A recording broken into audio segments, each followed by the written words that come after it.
Benefits are not gifts. They are part of your compensation. If you don't use them, your employer pockets the savings. So if you're serious about building wealth, you need to treat benefits as they are, valuable. I'm most interested in where people tend to leave value on the table and how they can stop doing that. I'm Jane Ayers, and this is Money Changes Everything. Welcome to Jobtober. Is that working? I'm not sure. I think it's working. The little tiny pumpkins are taking over your grocery store window display, and for many of us, it's open enrollment season. In this 5-part series, we'll explore how to make your job work for you and how to improve your life at work. Well, at least the financial part of it. Maximizing your employee benefits. Make your employer work for you. Key takeaways. Employee benefits are part of your pay. Ignoring them is leaving money on the table. The workplace offers multiple ways to further invest in your future through retirement accounts like 401ks and our secret weapon, the HSA. Open enrollment at your workplace is a time to take stock of whether or not you're taking advantage of your company's benefits and maximizing your compensation. Employee benefits are where money hides in plain sight. Every fall, HR sends you a PDF the length of a Russian novel, and most people blindly click enroll after 17 or so reminder emails. You see the enrollment deadline on your calendar. But like your brother's birthday, you acknowledge it and then just completely forget about it. But skipping over your benefits is like tossing free money in the shredder. Do offices have those anymore? I don't have one, but I maybe should get one for those old credit cards. Or even worse, it's like handing it back to your employer and saying, no, you keep it. I don't need it. Nowhere is this more obvious than when it comes to health insurance. For most Americans, it's the single biggest non-housing expense. And because this country ties healthcare to employment, your boss effectively gets to decide what menu of options you live and die by, which is why treating your benefits like background noise is such a costly mistake. Benefits are not gifts. They are part of your compensation. If you don't use them, your employer pockets the savings. So if you're serious about building wealth, you need to treat benefits for what they are, valuable. I'm most interested in where people tend to leave value on the table and how they can stop doing that. 401k match. Free money, use it or lose it. If your company offers a retirement plan match and you're not taking full advantage, you're voluntarily taking a pay cut. A match is a guaranteed return on your contribution. No stock in the world can compete with 100% free money. At a minimum, you should contribute enough to your retirement plan to get the full match. Anything less is working for less than you're worth. Take Foster. He makes $150,000 a year. His employer matches 3% of his salary for his 401k contributions. That's $4,500 his company will deposit into his retirement account every single year, as long as he contributes at least that much himself. If he skips it, he's walking away from $4,500. Stretch that over 10 years, not even counting investment growth, and that's $45,000 left on the table. With growth, it's closer to 6 figures. And here's where I start to sound like a broken record. Stop getting distracted by shiny things. I've had employees at my firm ask for benefits like a wellness stipend so they can expense yoga classes or meditation apps. Sure, that sounds nice, but the benefits are actually quite small, maybe $50, $100 a month. You're better off arguing for a higher 401k match. Kombucha on tap, a free week of Headspace, those are rounding errors. They don't move the needle when it comes to your finances. What does? Chucking as much money as you can into long-term savings, especially when your employer is literally handing you free money to do it. Health insurance. Picking the right plan. Most people default to whatever feels safest, the plan with the lowest deductible or the broadest network. But the right choice depends on your actual healthcare use. If you're young, healthy, and rarely see a doctor, a high-deductible, low-premium healthcare plan paired with an HSA, that's a health savings account, more on that in a second, might save you thousands. If you have chronic conditions or expect major healthcare expenses in the coming year, the plan with the pricier premium may actually be cheaper in the long run, since it will have a much lower deductible and lower copays.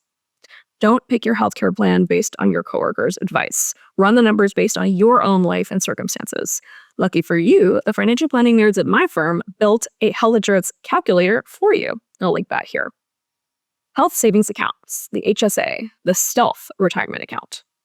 HSAs are the Swiss Army knife of tax shelters. Contributions are pre-tax, investments grow tax-free, and withdrawals for qualified medical expenses are also tax-free. So you get a nice little tax deduction on the way in, on the way, and on the way out. That's a triple benefit you won't find anywhere else. Even better, once you turn 65, you can use that HSA money for anything, not just medical expenses, with no penalty. Medical expenses stay tax-free, but non-medical withdrawals are taxed just like a 401k. Translation? It's an extra retirement account hiding inside your health plan. These are great plans for folks at companies where the employee pays part of the insurance plan.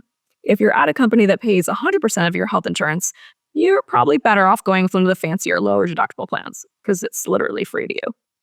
In 2025, the annual HSA contribution limit is $4,300 for individuals and $8,550 for families. Not bad.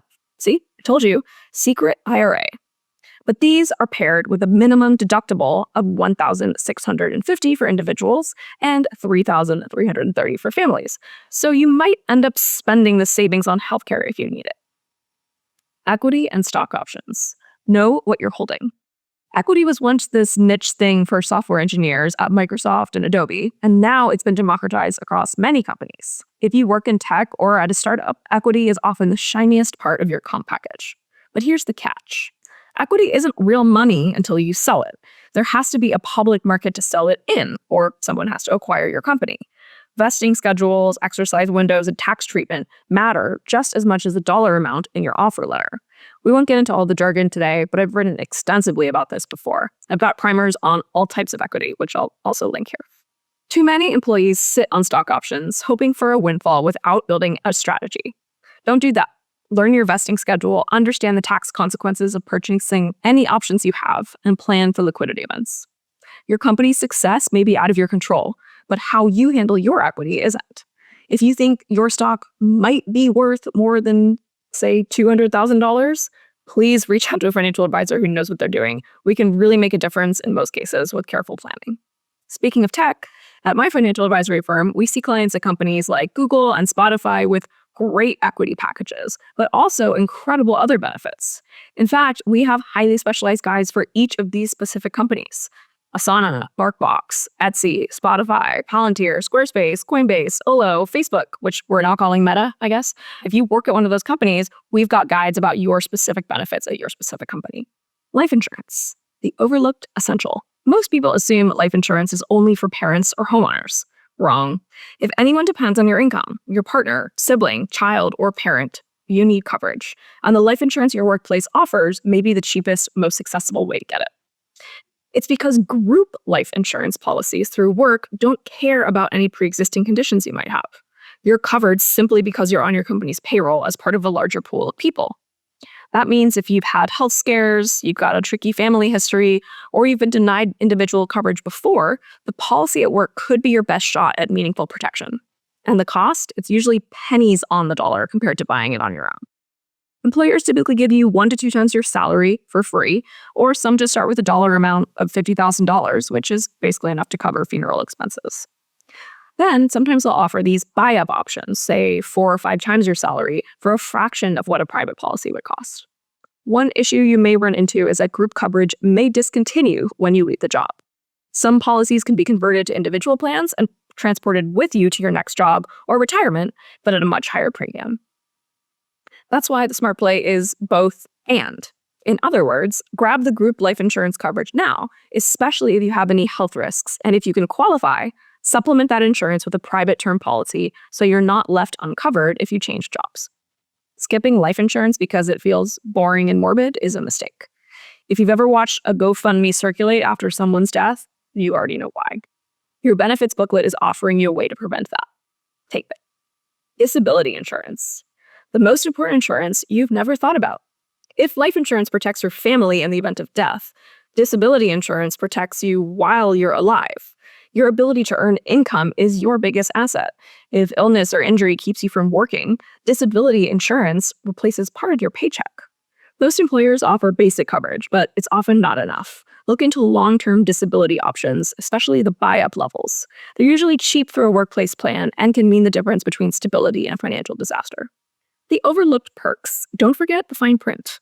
Beyond the big ticket items we've just talked about, your benefits package might include smaller items like professional development budgets, courses, conferences, certifications, commuter benefits and parking stipends, mental health and therapy coverage, fertility support, parental leave and adoption assistance, student loan repayment help. Individually, these may not look like much, but together, all these benefits can add up to thousands of dollars a year in value. Why we ignore benefits? Because they're boring. Because the enrollment portal looks like it was designed in 1998. Because there's a ton of fine print. Because we assume standard coverage is fine. But avoidance here is expensive. Every dollar of unused benefits is money you've already earned but decided not to collect.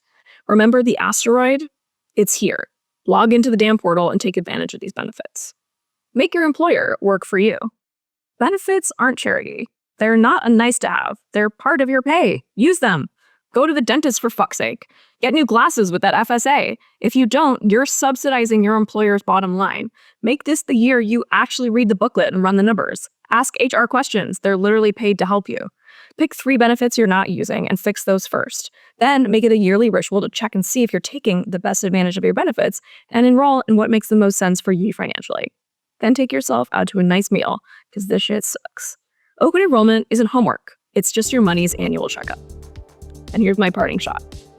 Maximizing your benefits isn't optional. It's the difference between leaving wealth in your employer's pocket or redirecting it into your own. Don't hand back what you've already earned. Make your employer work for you.